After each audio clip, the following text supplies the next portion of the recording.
Hi there, everyone. It's me, Matt, your boy.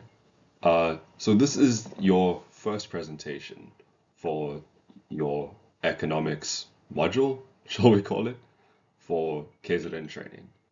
What we're going to be going over here are just a couple of the basics. So we're going to be talking about money, what it is, its functions.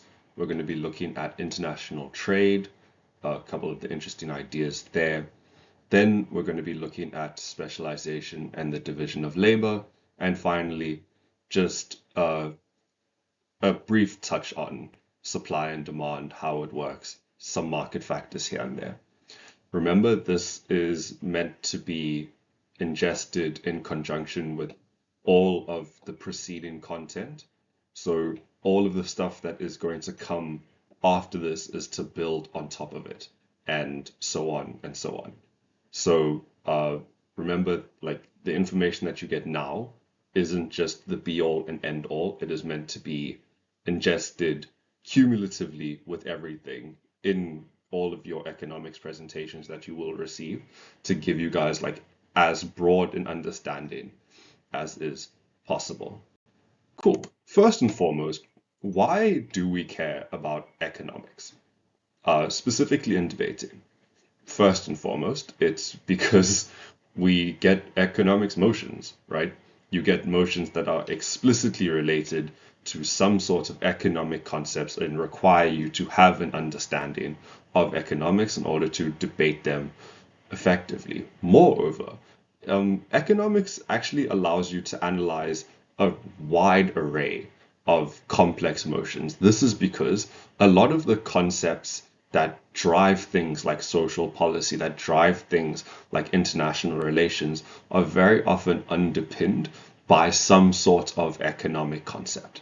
By understanding these economic concepts, it allows us to not only develop our critical thinking, but it also allows us to articulate very complex and dense information in an eloquent and understandable way, which is incredibly important for all aspects of debating. Also, economics has like a bunch of real world applications. A bunch of the things that happen in a lot of the scenarios that you use either as examples or as analogies and case studies are in some way rooted in some level of economic importance and or conceptualization, right? So be all and end all here is that economics is very important in debating, and I probably shouldn't have to spend too much time convincing the KZN senior team why that is.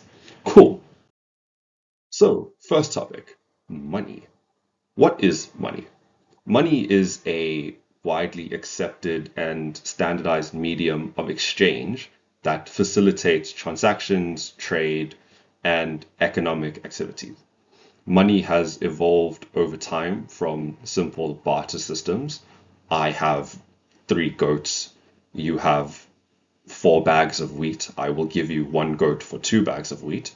It's evolved from that to the more sophisticated forms that we understand today, be that cash in paper, coin form, digital currency such as credit, such as bank cards, or even things that extend beyond those realms like cryptocurrency, right? Money has three major functions. First and foremost, it is a medium of exchange. This means that it allows individuals to buy and sell goods and services without the need for a direct barter system. In the barter system, as we understand, you would need to find somebody who has what you want and wants what you have, which can be incredibly inefficient, as you can imagine. Money eliminates this problem by serving as an intermediary that just makes transactions much easier, right? The second use of money is that it's a unit of account. This means that it provides a common measurement for valuing goods and services. So instead of having to compare the value of each item directly, people can use money as a reference point. This simplifies the process of comparing and evaluating different products and services, and it makes making economic decisions a lot more straightforward, right? And thirdly and finally, it is a store of value. This means that it allows individuals to save their wealth and purchasing power over time. It, this is because money can be stored and used later to make purchases. This function is important because it enables people to defer their consumption to a future date, which allows them to support future economic needs and goals. If you can imagine a world where we don't have money, where it's just the old school barter system, your ability to store value is dependent on like how long your goat lives, right? Or how long is your wheat going to last in storage? This is incredibly inefficient, and this is also not the ideal way to generate wealth over time because of the myriad of factors that can affect it. Cool. Money is made up of five characteristics. It needs to have five things in order for it to be an effective, useful currency that we appreciate. One, durability. Money should be able to withstand wear and tear over time. You don't want your 10 Rand note tearing every single time you take it out of your wallet, right? Portability, portability. Money should be able to be easily transportable and convenient to carry around for transactions. It wouldn't make much sense if 10 Rand notes were the size of like an A4 piece of paper, right? That's just not convenient for anyone.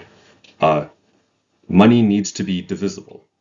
This means that you should be able to easily separate and divide it into smaller units to accommodate various transaction sizes. Not everything costs 10 Rand, some things cost 2 Rand, but because our money system is good and works, that means we're able to separate and divide our 10 Rand into different currency values to allow us to make different purchases. Uniformity, this means that every unit of money should be the same in terms of value and appearance because this is important in promoting consistency and trust. So all 50 Rands look the same, all 10 Rands look the same, or except you get the point, right? And fifthly, and most importantly, there needs to be a limited supply of it. An excessive increase in the money supply can lead to inflation, which undermines its store of value function. And this is where you get the cases of Venezuela, Zimbabwe, El Salvador just being like, oh no, we know how to fix our economic crisis. We're going to print more money, and that tanks the economy because inflation is complex, and you will learn about that later. So yes, we now know what money is. We know the purpose of money, and we know what makes up like an effective monetary system.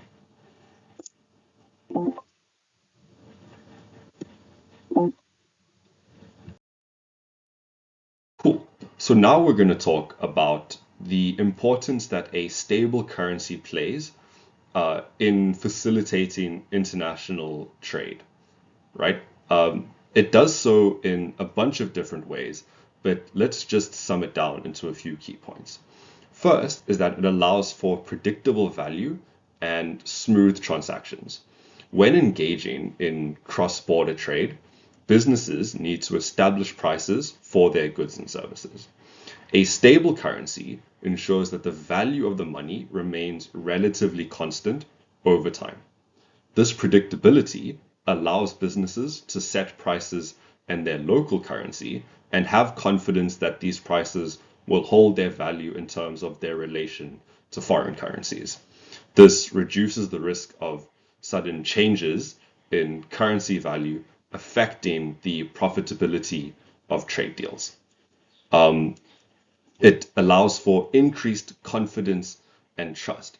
A stable currency fosters confidence among traders and investors when parties are confident that the value of their transactions will not be eroded by, say, like rapid currency depreciation. They are more likely to engage in long-term trade relationships and investments. we can see real world examples of this now, where uh, we have we as South Africa are now in the process of being grey listed by investment firms because of like the Bala scandal, right? What they're saying to us is that they don't have confidence that the value of money in our country is going to be respected, and that our monetary systems and the way in which we handle our cash is sufficient enough to warrant global confidence. Okay, this confidence contributes to the growth of international trade volumes and promotes economic stability. We mitigate risk and uncertainty. This means that exchange rates fluctuate due to various factors such as economic indicators, geopolitical events, market sentiments, etc. These fluctuations can lead to significant uncertainties for businesses who are engaged in international trade. And so a stable currency reduces the risk of sudden and extreme exchange rate movements, making it easier for businesses to plan, budget, and manage their international transactions without like constantly having to worry about unfavorable exchange rates and any exchange rate changes that can happen very suddenly. It also allows us to attract foreign investment. Countries with stable currencies are more likely to attract foreign direct investment and portfolio investment. Investors seek stability to protect the value of their assets and investments. A stable currency environment enhances the country's attractiveness as a destination for international capital, which can lead to increased economic growth, job creation, technological advancement, etc. It also allows for us to have a improved, like more improved planning and investment, because businesses engaging in international trade require long-term planning in supply chains, production facilities, distribution networks, etc. And what a stable currency environment provides is a solid foundation for making these strategic decisions, as businesses can more accurately forecast things like revenue, expenses, profits without the added complications of currency volatility. All in all, a stable currency is incredibly important to the overall economic health of a nation, and a lot of economic policy is driven towards ensuring that that currency value remains stable. Next, we're going to talk about the purveyors of currency value and stability, central banks, and the role that they play in controlling the money supply in order to influence things like inflation, economic growth. And we're going to look at the various tools that they use in order to do that. So central banks are the most important actors in a lot of economic ideas, because they are the people who are in charge of the money supply. They're the ones who are in charge of making the money, what gets done with the money, and implementing and coming up with monetary policy, right? Think of the South African Reserve Bank in South Africa. When the central bank wants to influence economic activity, they want to have some sort of influence on the economic transactions happening in a country, they have a variety of tools that they can use. First is open market operations. In open market operations, central banks buy or sell what are called government securities in the open market. A government security is a very broad term for things like bonds, treasuries, etc. Think of it as the government selling or buying credit from the open market. When the central bank buys government securities, it is injecting money into the economy, increasing the money supply. When it sells securities, it is withdrawing money from the economy, decreasing the money supply. This allows us to look at two things under open market operations: expansionary monetary policy and contractionary monetary policy. Monetary policy is this idea that in order to stimulate economic activity and encourage growth, central banks purchase government securities, injecting money into the economy. By injecting money into the economy, they make borrowing cheaper and they encourage spending and investment. In contractionary monetary policy, it sells government securities. This reduces the money supply, making borrowing more expensive and slowing down spending and investment. This is something that you're going to typically see in times of inflation rises, etc. The second thing that reserve banks can do is play with what's called the reserve requirements. Central banks mandate that commercial banks hold a certain percentage of their deposits as reserves. These reserves are not available for lending or investment. So of all the money that goes into a bank, the central bank dictates, into a commercial bank, the central bank dictates that you have to keep a certain percentage of it to the side and it cannot be touched. That money just sits there and we decide what to do with it when we can. So the central bank can lower reserve requirements. When central banks reduce the reserve requirement ratio, banks are required to hold fewer reserves. They don't have to have as much money in that reserve, which means that they can lend out more money. This stimulates lending, borrowing, economic activity as a way of injecting cash into the economy. Raising reserve requirements has the converse effect. This means that you are restricting the amount of money that banks can lend, and this helps control excessive spending that could lead to inflation or financial instability. The final tool that they have is playing with what's called the discount rate. The discount rate is the interest rate at which commercial banks can borrow money directly from the central bank. By changing the discount rate, the central bank can influence the cost of borrowing for the banks. So let's say they lower the discount rate. When the central bank lowers the discount rate, borrowing from the central bank becomes cheaper. This encourages commercial banks to borrow more from them, leading to increased lending, investment, and economic growth. Again, it is a way of getting more money from the central bank, which allows us to inject it into the economy. All of these concepts are dealing with injecting or taking money out of the economy, right? When we raise the discount rate, this means that we are making borrowing from the central bank more expensive. This can discourage banks from borrowing, leading to reduced lending and economic activity.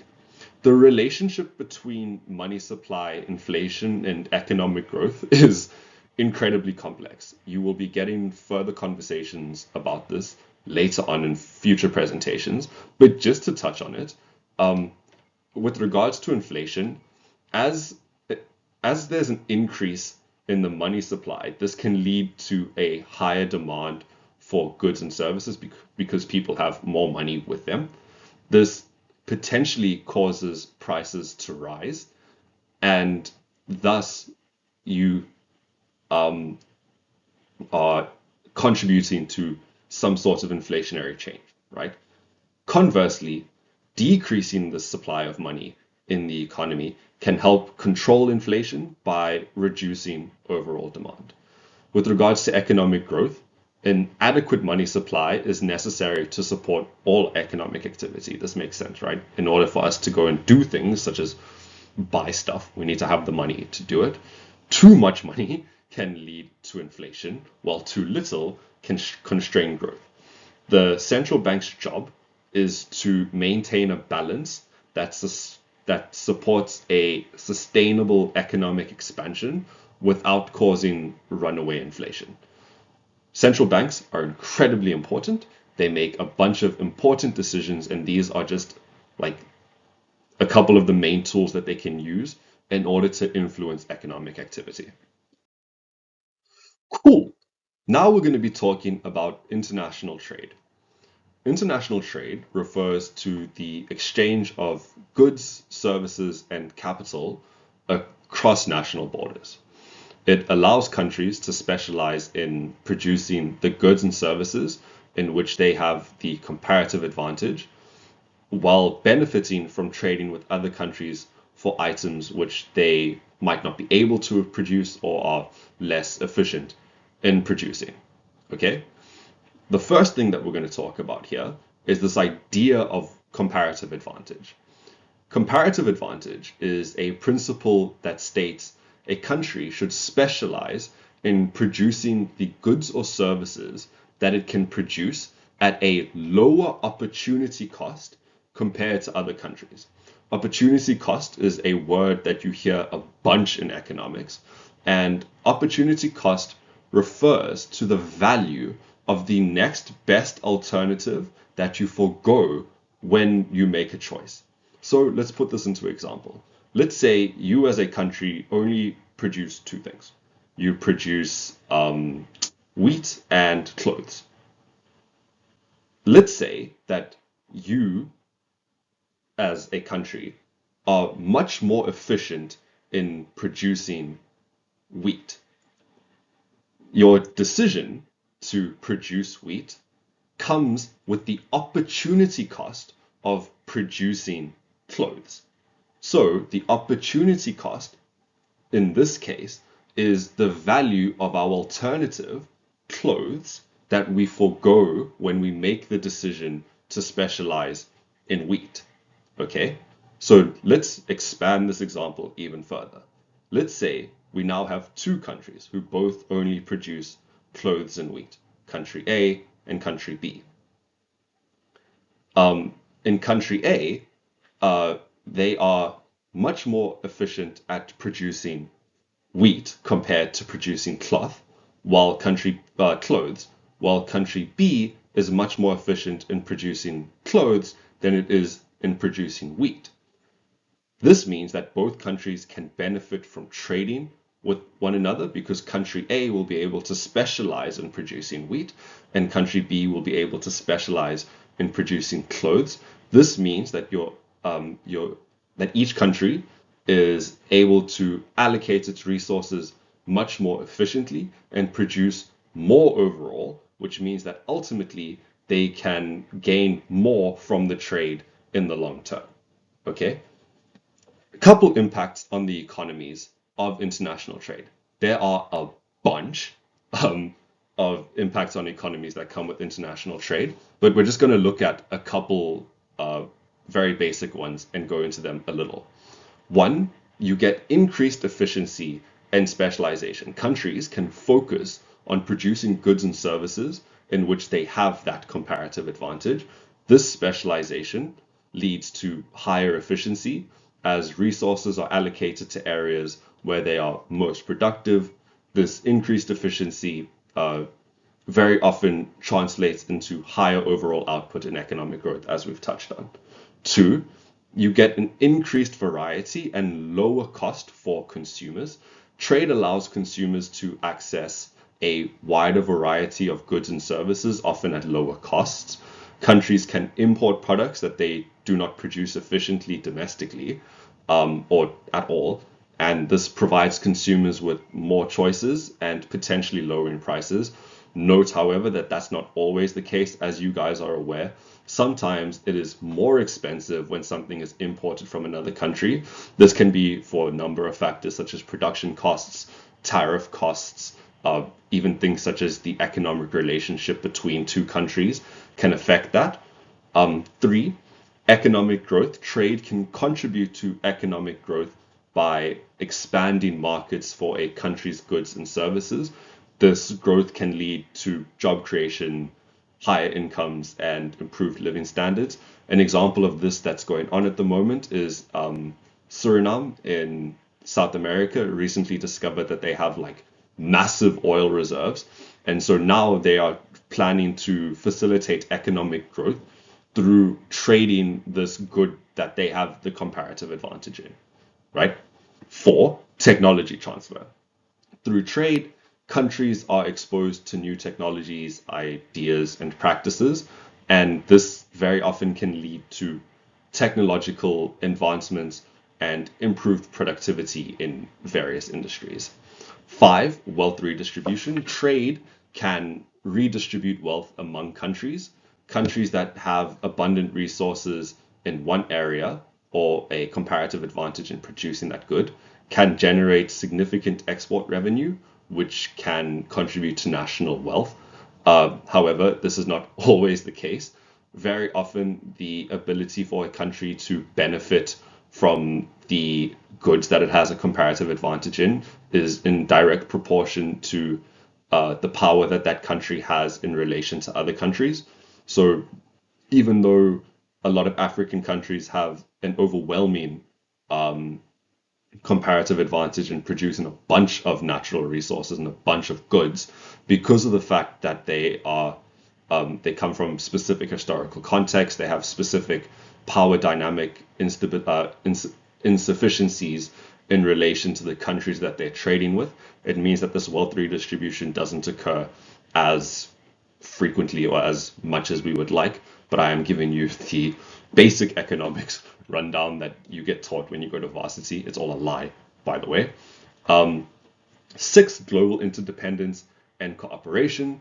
International trade fosters interdependence among countries. This interdependence promotes cooperations, reduces the likelihood of conflicts, and encourages diplomatic and economic ties between nations. And finally, just like a small note on challenges and disruptions. While international trade can like obviously be a very good thing, it can also expose economies to like external shocks, such as changes in exchange rates, trade policies, or global economic downturns. We saw when Russia invaded Ukraine, there was a global meltdown in supply chain management because of the fact that a lot of, for example, Africa or Central Europe's wheat is produced in Ukraine, and so when Ukraine is like, you know what, we don't have enough, we don't have like the capital to just focus on distributing wheat because we're fighting a war. It disrupts the supply chain and means that down the line there is less wheat for people. Countries need to manage these challenges effectively in order to ensure the stability of their economies. Overall, international trade is incredibly complex. It is something that is nuanced and dependent upon a variety of contexts, and the way that we apply any of these arguments into debates are going to have to be very well articulated and very well characterized within the specific context that we're talking about. Next thing we're going to talk about are trade agreements. So, trade agreements play a crucial role in shaping international trade policies by establishing a framework for conducting trade, promoting fair practices, resolving disputes, etc., among member countries. Trade agreements can look like those that are facilitated by like the World Trade Organization, for example, or they can be regional trade agreements, such as the North American Free Trade Agreement between Mexico, USA, and Canada.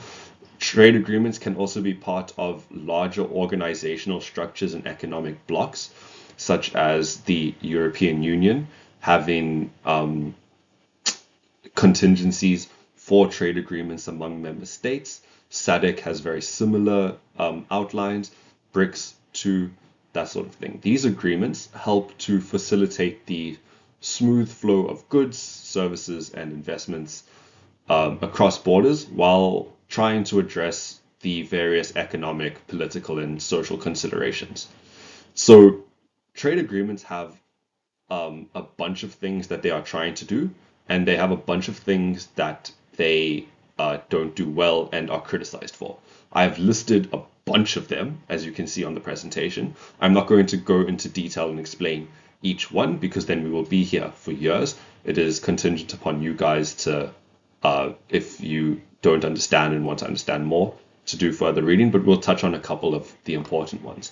So in terms of the roles of trade agreements, largely they're there to promote free trade and liberalization. Trade agreements, including things like general agreement on tariffs and trade, and its successor, the World Trade Organization, aim to promote and facilitate free trade by reducing tariffs, quotas, and other trade barriers. They encourage countries to open up their markets and allow for greater competition, increased consumer choices, and economic growth. They want to establish rules and standards. Trade agreements set clear rules and standards for conducting trade. These rules cover various aspects such as tariff levels, subsidies, intellectual property rights, product standards, service trade, etc. Standardizing these rules helps create a predictable and stable trading environment, which reduces the uncertainty for businesses. And the third thing that I want to touch on is just the fact that trade agreements are integral in resolving disputes. So, like the World Trade Organization provides a platform for resolving disputes between member countries. When countries believe that their trade rights have been violated, they bring their case to the World Trade Organization's dispute settlement body, and this process helps to prevent trade conflicts from escalating and provides a mechanism for enforcing trade rules. Okay, those are like the three pillars that a lot of trade agreements uh, like build themselves upon. Let's talk about a couple of the drawbacks. Um, Very often there is an uneven distribution of gains. Critics would argue that the benefits of trade agreements are not evenly distributed within countries. Some industries and regions may experience things such as job loss and economic challenges as they face increased competition from foreign producers. This can lead to income inequality, social dislocation, etc. In closely related to that are things like job displacement and wage pressure. Trade One of like the big criticisms is that trade agreements can lead to job displacement, particularly in industries that face competition from low wage countries. So think like the American automotive industry in the 60s losing out to cheaper alternatives in like East Asia, for example. Additionally, this increased competition can put downward pressure on wages, particularly in sectors that are exposed to global markets already have been. Um, Loss of sovereignty is a big problem that a lot of people have with trade agreements. This was emblematic in Britain leaving the EU. They contend that trade agreements can erode a country's sovereignty by requiring it to conform to international rules and standards. This can limit the country's ability to set its own regulations, such as environmental or labor standards. And then the last thing that I want to touch on is just democracy and accountability. Like concerns have been raised about the democratic process of trade negotiations and the influence of corporations within these things. Like very often, trade agreements are negotiated without any sort of public input or scrutiny, or like having it to a sufficient level. And this is because a lot of negotiations for trade agreements occur behind closed doors, which raises concerns about transparency and like how influenced are these trade agreements by corporate interests in shaping these agreements and that sort of thing. Point here, trade agreements are integral in any sort of international trade discussion, and they facilitate a lot of the ways that money finds its way across the globe. The next thing that we're going to look at is some of the arguments and ideas behind protectionist policies and protecting domestic industries versus promoting open markets. So protecting domestic industries very often encompasses like protectionist policies taken by governments. This can be things like increasing tariffs, limiting the number of international or foreign corporations and workers in a country. It can be, I don't know, something as brash as kicking out all corporations that are foreign. And then there, on the other hand, you have things like promoting open markets. This can be uh, any sort of policy aimed at making global trade easier, uh, uh, like introducing tax benefits or tax breaks for international companies, creating easier visa application processes for international workers, etc. So let's look at protecting domestic industries, right? Merits to it, one is preserving jobs. Protectionist policies can help preserve jobs in industries that might otherwise be threatened by competition from lower cost foreign producers.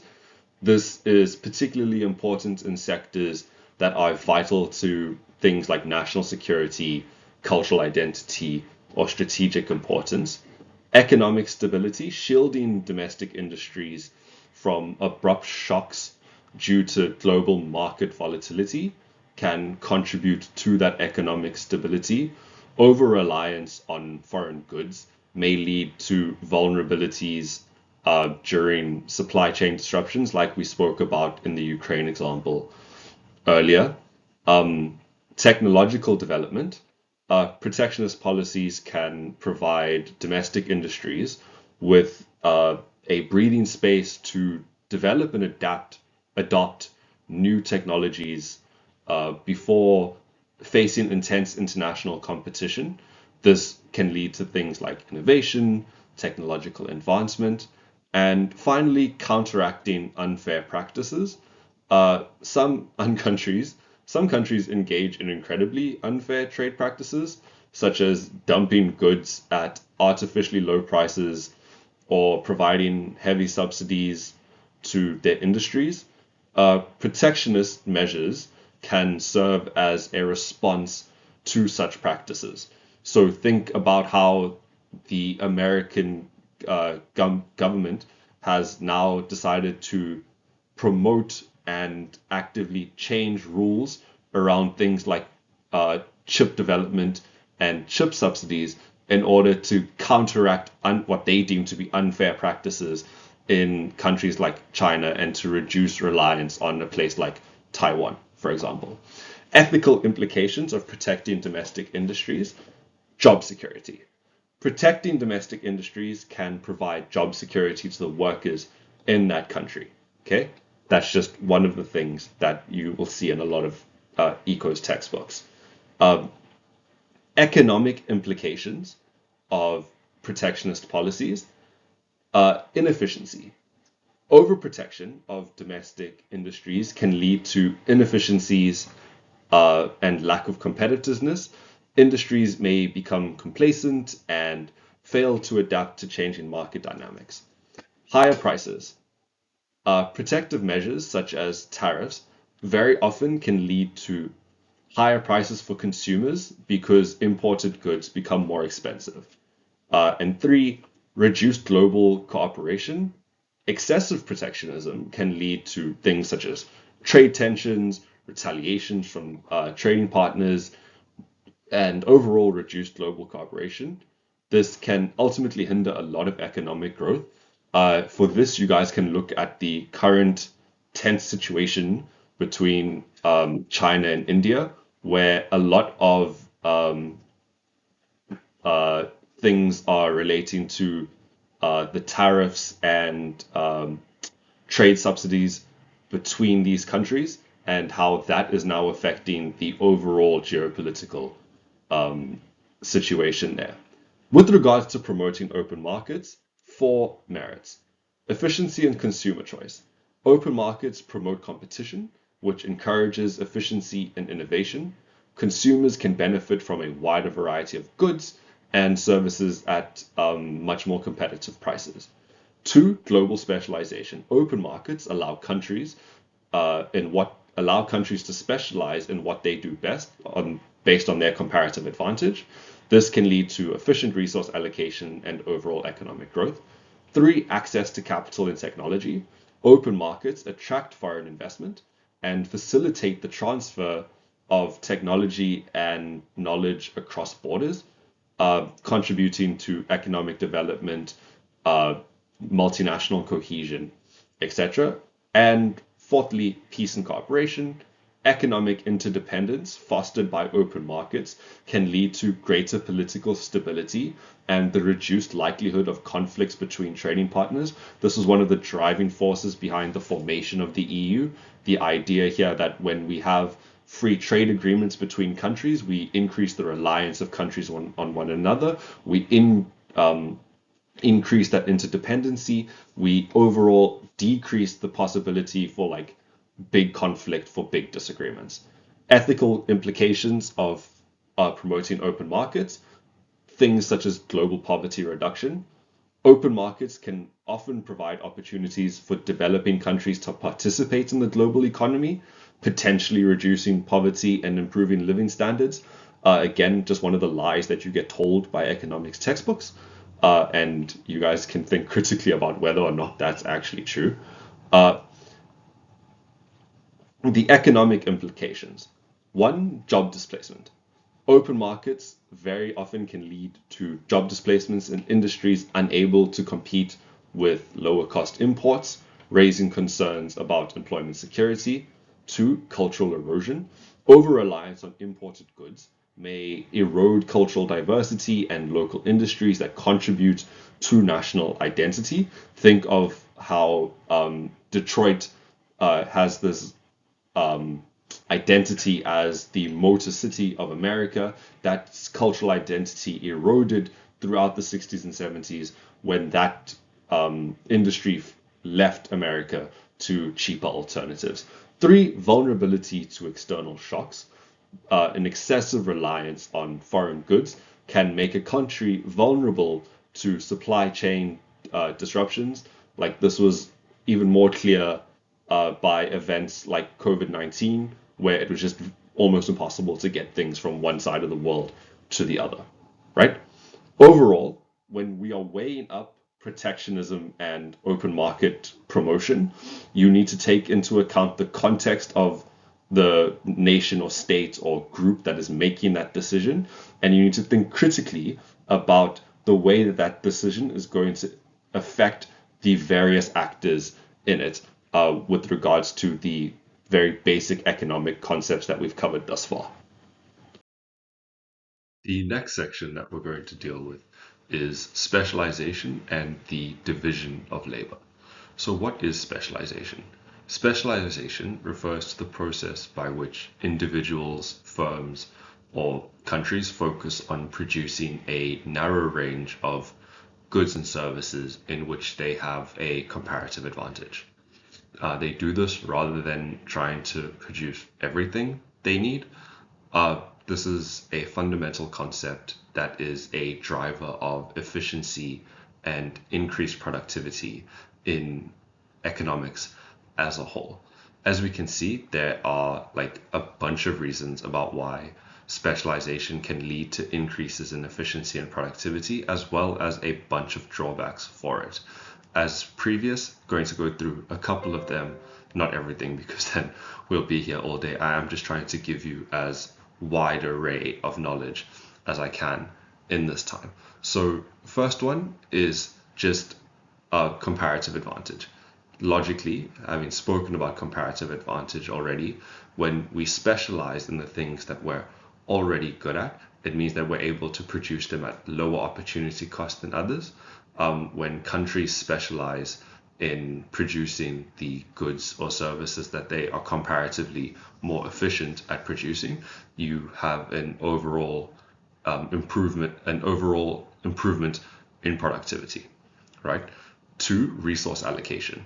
Specialization enables the efficient allocation of resources by focusing on producing a limited range of goods or services. Resources such as labor, capital, and raw materials can be directed towards their most productive uses. This results in optimal resource allocation and utilization, and that in turn very often accounts and results in higher output. An interesting thing that we're going to talk about here is what's called economies of scale. So very often, specialization often leads to the production of goods or services in larger quantities. The better you are at making something, the more you focus and specialize on it, the more you're going to produce of it, right? So this in turn can lead to what is known as economies of scale, where the cost per unit decreases as production volume increases. The idea being here that the better you get at making something, the cheaper it is for you to produce more of that item because you're able to do it more efficiently and more productively. This is a massive driver in why countries choose to specialize in things, because it means in the long run you are inevitably saving money by doing so. A couple of drawbacks in specialization: vulnerability to economic changes. Specialized entities or countries are much more vulnerable to economic changes that affect their specific industry. Think about how Saudi Arabia is now trying to diversify investments into a bunch of things: sport, tourism, entertainment, etc., because of the fact that the oil industry is so particularly prone to quick dynamic shifts in the market, right? And especially as we head towards a greener, less oil dependent future, that means that now, because of the vulnerability of specializing, the decreased demand for the specialized product shifts can result because of shifts in consumer preferences, technological advancements, or something, and therefore they may face challenges in adapting to new conditions. Supply chain disruptions, we've already spoken about. Specialized industries often rely on specific suppliers for key inputs. Any disruption in the supply chain can lead to things like production delays, increased costs, and difficulties in meeting customer demands. An interesting idea is the fact that you get reduced innovation and creativity. Focusing solely on one area can lead to tunnel vision, inhibiting innovative thinking and the development of new ideas. Cross-disciplinary exposure often drives creativity and innovation, and the ability to see problems from different angles. So when you are a country or an entity that is focused solely on one aspect or one thing, you lose out on that ability. And finally, just a small thing about impact on local economies. Over-reliance on a specific industry can lead to a lack of economic diversification within a region. So think about how a lot of small towns in the Northwest slowly start to die away as the mining sector moves further away from those towns, or as all of the resources get depleted in that area. If an industry faces challenges, the local economy surrounding it very often suffers disproportionately. Next thing is we're going to look at how specialization and the division of labor affects three areas that we care about. Most importantly, income inequality and job markets, but a small thing on job satisfaction. It's been found that through specialization, there's three key things that tend to happen. One, you get a lack of autonomy. Highly specialized roles might limit employees' autonomy in decision making, as tasks are narrowly defined and standardized. Limited learning opportunities. Specialization might limit exposure to diverse tasks and responsibilities, hindering opportunities for some sort of personal or professional growth. And thirdly, the impact on well-being. Reduced job satisfaction because of monotony, lack of challenge, limited learning opportunities and growth opportunities very often can have a negative effect on your overall well-being if you don't feel like you're being fulfilled in your job, which is one of the biggest players and factors in your life, it very often impacts directly on your well-being. Let's move on to the things we care about more. Income inequality and job market. You'll notice that in income inequality, like a lot of these things are very closely tied to one another, and very often they correlate directly with one another. So one, wage disparities. Specialized industries might offer higher wages to skilled workers who possess the necessary skills required for that specialized industry. This can lead to wage disparities between specialized and non-specialized industries. This happens due to what's called a skill premium, where as specialization increases, there is a growing demand for specialized skills, which results in this skill premium, where individuals with those skills command higher wages.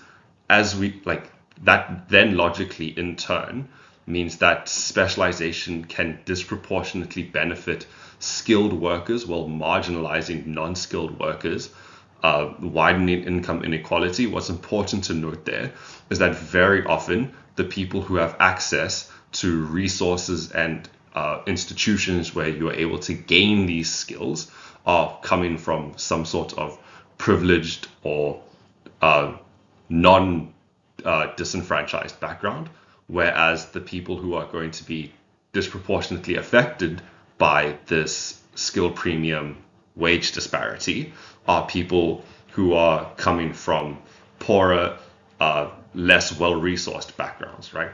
This is to say that the correlation between the skills that you are able to acquire and the context with which you come from are very often closely linked. And so as wage disparities increase due to skill premiums increasing, the already wide gap between rich and poor can become much more exacerbated.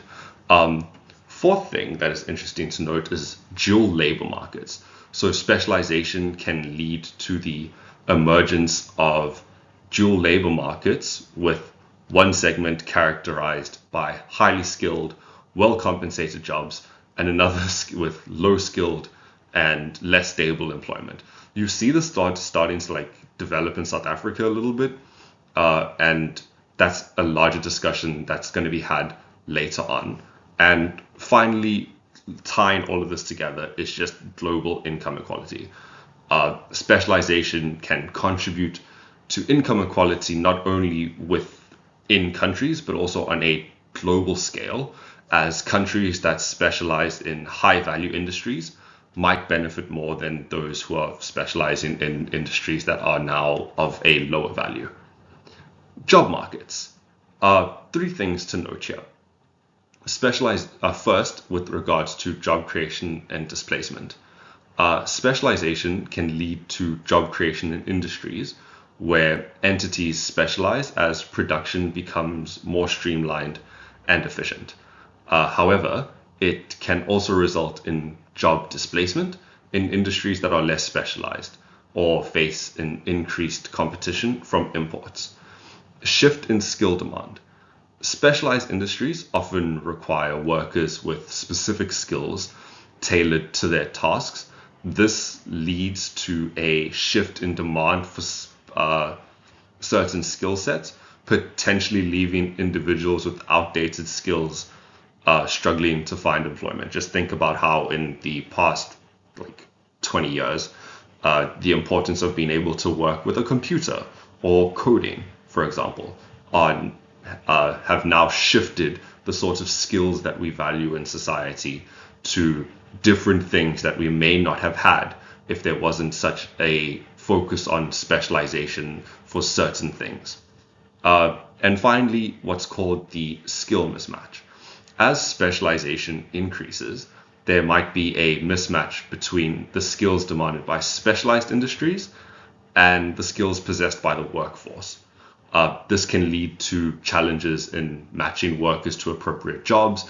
You can imagine that if you are a low-income country who does not have the best educational resources, does not have very advanced infrastructure, for example, it's going to be very difficult for you to specialize in an industry such as that. And very often, those specialized industries are the things that are in demand. These are the things that we're talking about when we mentioned like global income inequality and that sort of thing. The next thing we're going to look at is specialization, is automation and outsourcing. Automation refers to the process whereby we are automating jobs. That is to say that these jobs are becoming less dependent on humans and are able to be done by things such as machines, computer programs, some sort of technological advancement that requires less impetus and less input from an actual human being. And outsourcing refers to taking work from one place, one country, one entity, or wherever, and moving it to another place. So think of how the textile industry in Central Europe during the 80s and 90s outsources a lot of its labor to Southeast Asian countries. Think of how a lot of like manufacturing that was once done in America gets outsourced to cheap labor in, say, China, Vietnam, etc. Here we're going to look at the relationships between automation, outsourcing, and specialization. So with regards to automation and specialization, 5 things to note.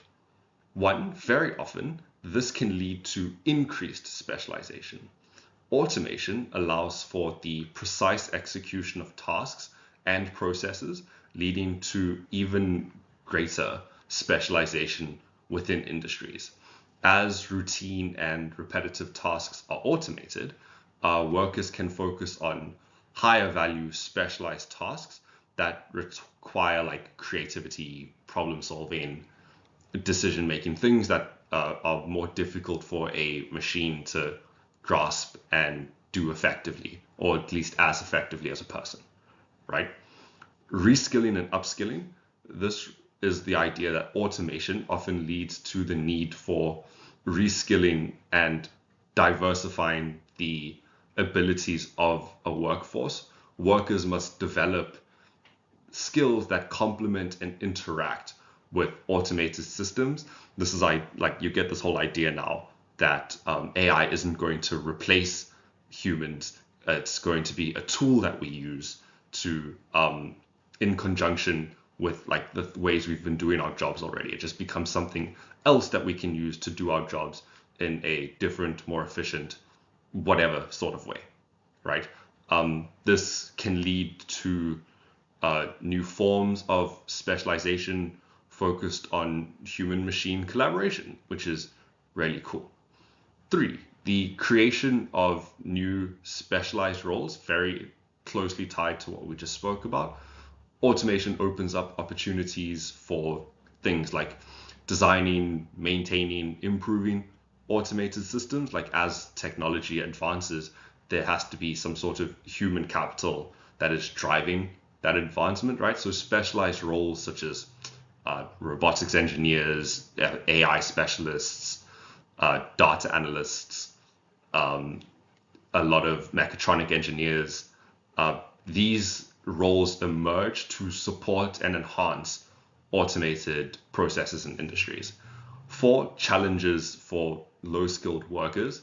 Automation can displace low-skilled jobs that involve routine tasks, potentially leading to challenges for workers with limited skill sets. If you've seen the movie Charlie and the Chocolate Factory, you'll remember that Charlie's dad lost his job at the toothpaste factory because they built a robot that can put the cap on top of the toothpaste and screw it in, and it doesn't. And so instead of having 50 people do that job, they can build one robot who can do the same amount of work as those people, and in the long run, it costs less, right? However, the demand for skilled workers to manage and interact with the automated systems might increase, as we've just spoken about.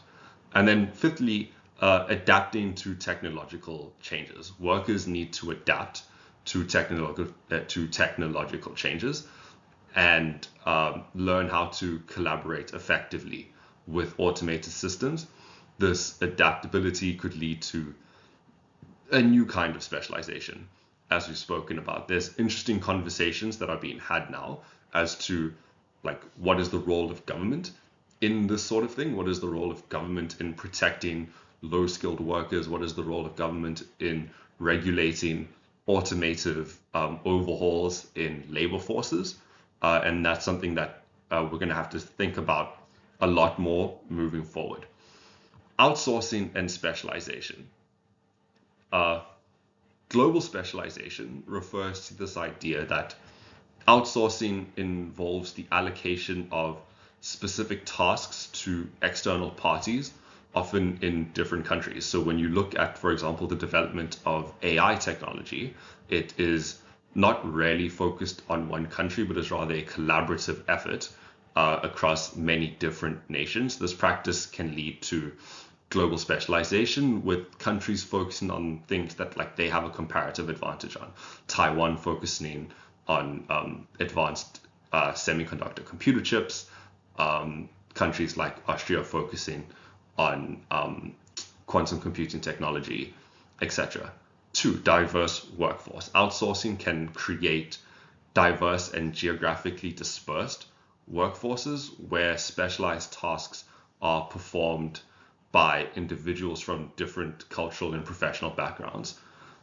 Three, economic impacts. Outsourcing can lead to cost savings for businesses, but it can also have economic implications for both source and destination countries.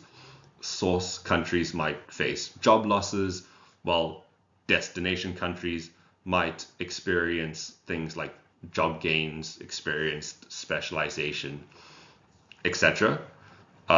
Job displacement and redistribution. Here, what we're talking about is that outsourcing can lead to the displacement of jobs from one region to another.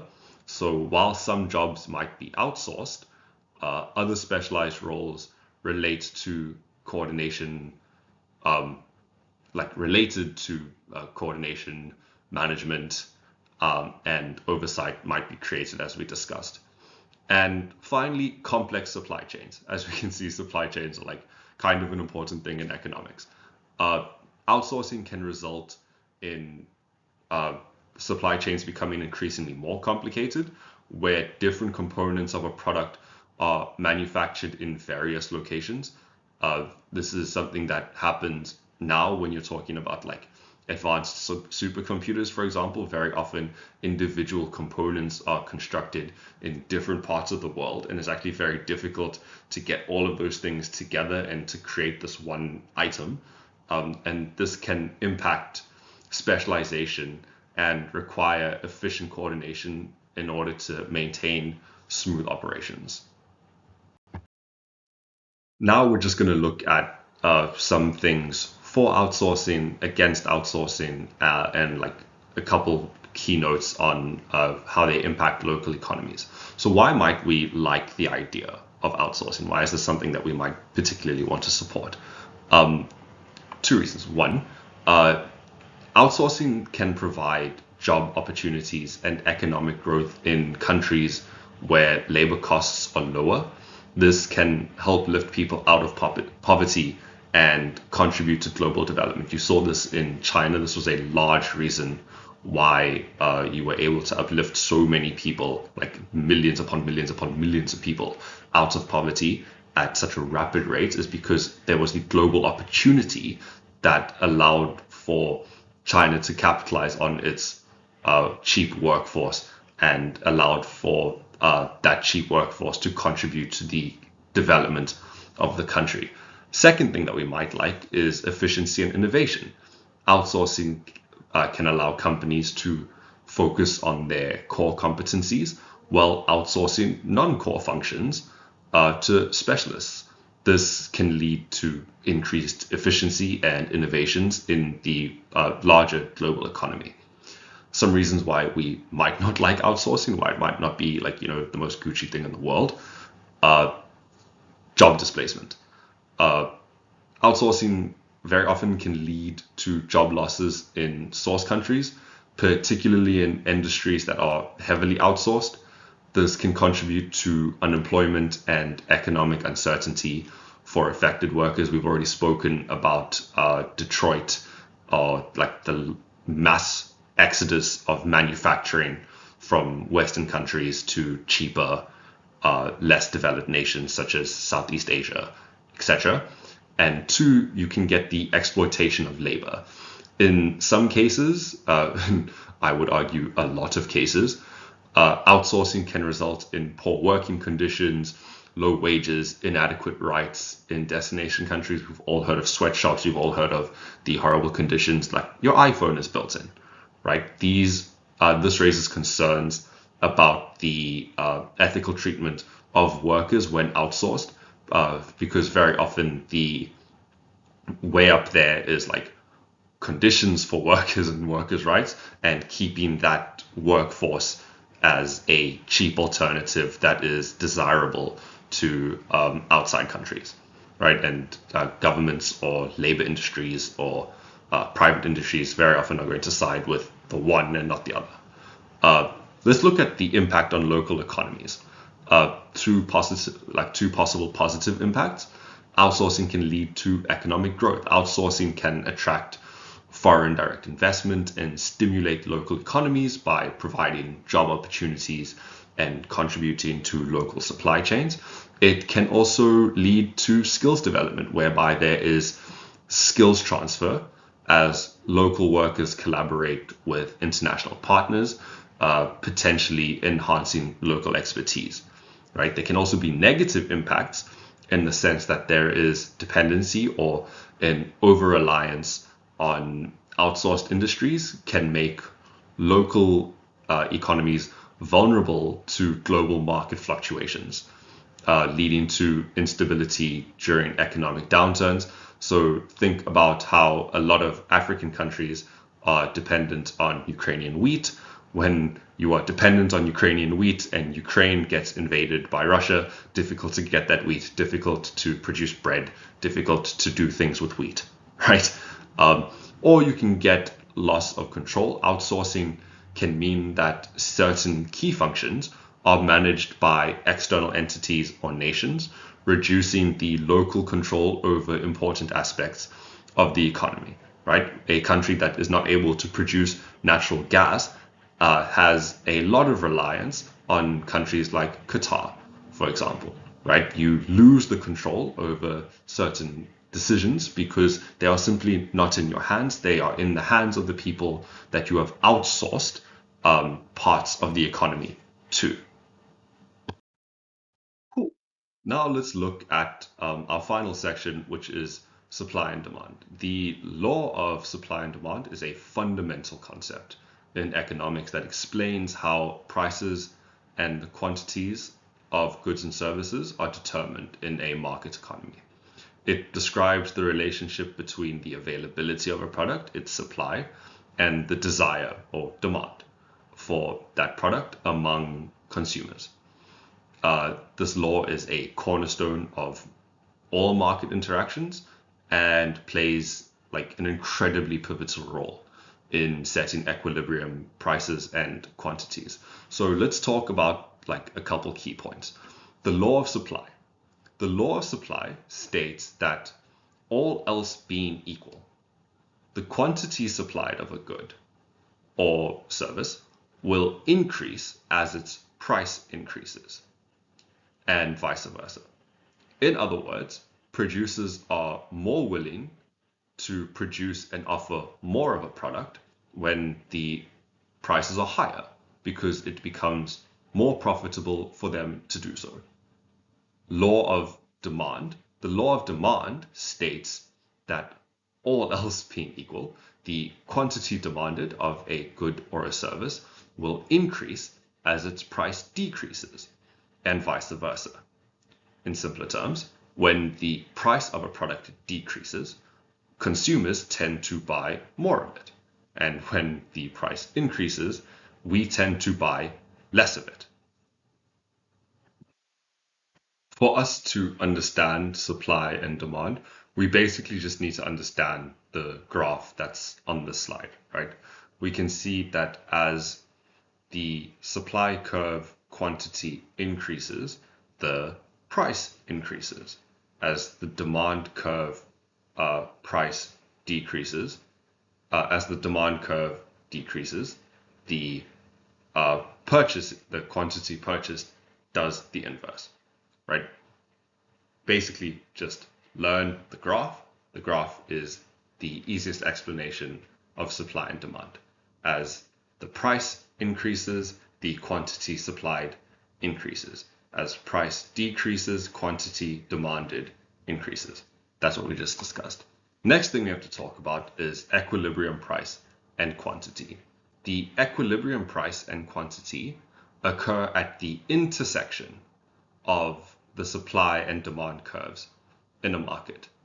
At this point, the quantity demanded by consumers is exactly equal to the quantity supplied by producers.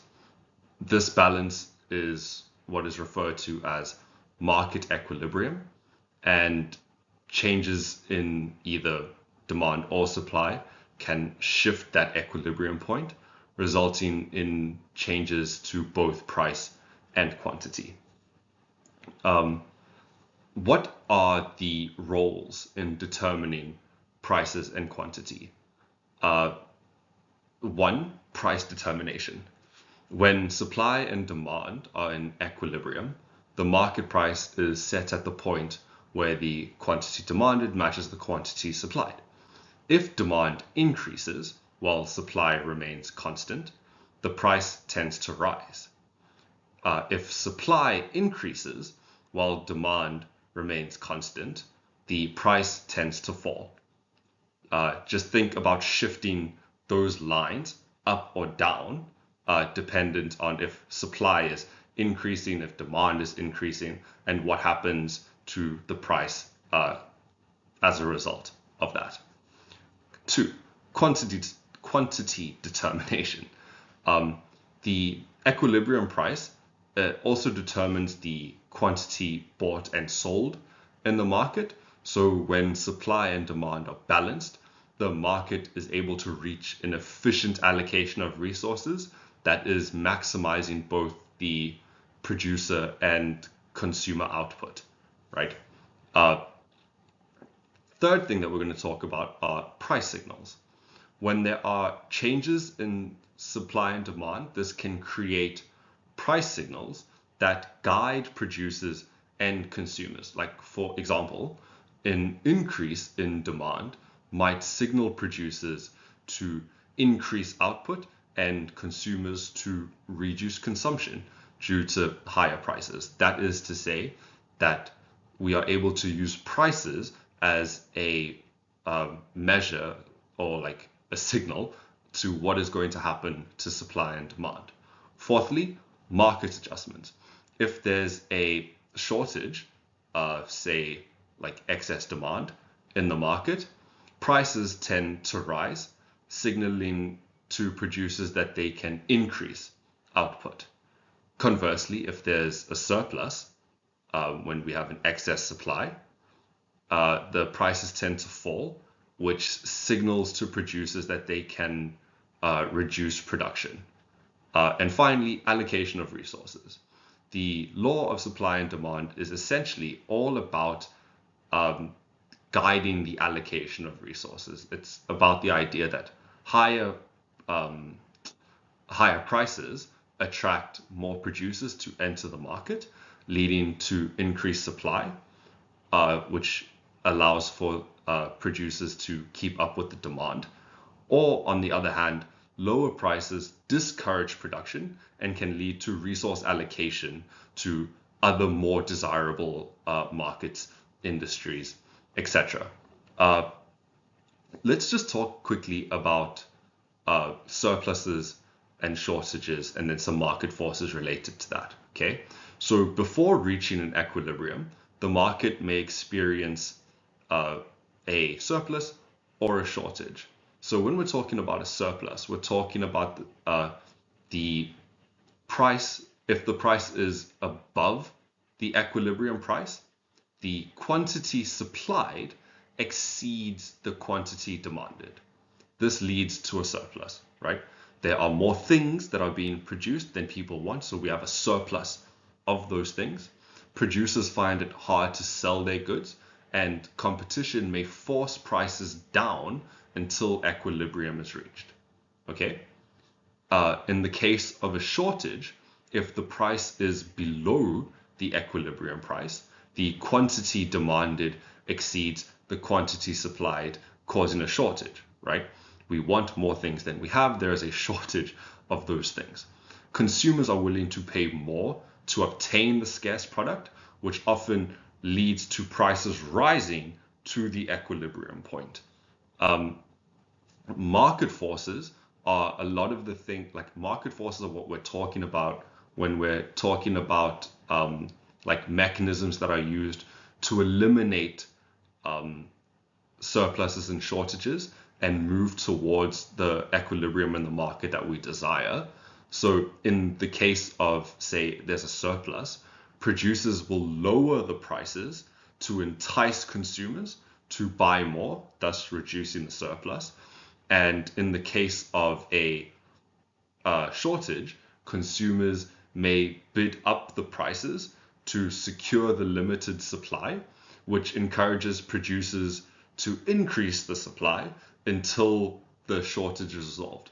Why is this important? It's important because what we're talking about here is that the law of supply and demand works fundamentally as a way to correct any sort of surplus, shortage, market situation because of the relationships that they have with one another. And understanding those relationships gives you a very powerful way to analyze and examine different economic transactions, different policies, anything along those lines. As I said, very, very core basic idea in economics. Cool. The next thing we're going to talk about is price controls and government interventions in price controls. Price controls in economics are restrictions imposed by governments to ensure that goods and services remain affordable. They are also used to create a fair market that is accessible by all. So the point of price controls is normally to help curb inflation and to create balance within the market. Like, it is a multifaceted concept that can encompass one of the things I just spoke about. It can do many things at once, right? So let's look at some of the arguments that are made when we are referring to like reasons why we would want government intervention in price controls and reasons why we might not want government interventions in price. 5 arguments for government intervention. 1, consumer protection. Price controls can prevent the exploitation of consumers during times of crisis or emergencies, thus ensuring that essential goods remain affordable and accessible to everyone. 2, income redistribution. Price controls can benefit low-income individuals by preventing price hikes that could disproportionately affect their ability to afford basic necessities. 3, stability. Price controls can contribute to economic stability by preventing rapid and unpredictable price fluctuations that can lead to inflation or deflation. We're going to talk about those more later, don't worry. Social equity. Price controls can help to ensure that essential goods are available to all segments of society, reducing the disparity between those who can afford these goods and those who can't. And finally, preventing market power abuse. Price controls can curb monopolistic or oligopolistic behavior by limiting the ability of dominant firms to set prices at levels that exploit consumers, right? Some arguments against government intervention in price controls. 1, market efficiency. Price controls can distort the market by preventing prices from naturally reflecting supply and demand dynamics, potentially leading to inefficiencies in resource allocation. You can get shortages where things like price ceilings, which are maximum price limits, can lead to shortages if the controlled price is set below the equilibrium price. Suppliers may be unwilling to produce goods at these artificially low prices, thus leading to shortages. You can get quality reduction. Suppliers might reduce the quality of goods to cut costs when prices are controlled, as they have less incentive to maintain high standards when their profit margins are constrained. You can get supply reduction. This refers to like how price controls can discourage suppliers from producing or importing goods if the controlled price is too low to cover the production costs. This can lead to reduced availability for essential goods, luxury goods, etc. And finally, let's talk about resource misallocation. Price controls, as we've spoken about, can prevent resources from flowing to where they are most needed or most effectively used, potentially leading to inefficiencies and waste. And this is in direct relation to a lack of market efficiency because we're not letting supply and demand do its thing that it's supposed to. But don't worry, people, when they talk about the fact that the market will look after itself, are just liars who are trying to protect capitalism at all costs. And we have now reached the last slide. This is just a couple of example motions as well as a bunch of resources that I have found particularly useful. What I just want you guys to note about the motions is that economics motions very often don't just focus on one concept. Like you're not just going to get a motion that is almost exclusively about supply and demand, but rather is an interaction between these various concepts. And that means that in order to effectively be able to debate economics motions, we're going to have to be able to effectively combine a bunch of these ideas and be able to argue things from a number of different theoretical and conceptual standpoints. Thank you very much for sitting through this. I appreciate all of you guys. Y'all are all the best. Again, if you have any questions, anything that you just want to talk about, anything that might interest you, I literally studied this stuff. So hit me up. I'm very, very proud of all of you. I have more resources if you'd like. And yeah, thanks guys. Y'all are the best. This has been Matt. I'm out. Yeah.